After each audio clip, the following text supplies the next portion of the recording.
മുട്ടിൽ മരമുറി കേസിൽ കുറ്റപത്രം ഇന്ന് സമർപ്പിക്കും. ഡിവൈഎസ്പി വി ബെന്നിയുടെ നേതൃത്വത്തിലെ പ്രത്യേക അന്വേഷണ സംഘം തയ്യാറാക്കിയ കുറ്റപത്രം ഉന്നത പോലീസ് അധികാരികളുടെ സൂക്ഷ്മ പരിശോധനയ്ക്ക് ശേഷമാണ് കോടതിയിൽ ഹാജരാക്കുന്നത്.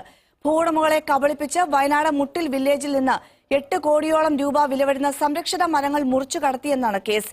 മരങ്ങളുടെ DNA പരിശോധനാ ഫലം ഉൾപ്പെടെ ശാസ്ത്രീയ തെളിവുകൾ ഉൾപ്പെടുത്തിയാണ് കുറ്റപത്രം തയ്യാറാക്കിയിരിക്കുന്നത്. അഗസ്റ്റിൻ സഹോദരന്മാർ ഉൾപ്പെടെ 12 പേരാണ് കേസിലെ പ്രതികൾ.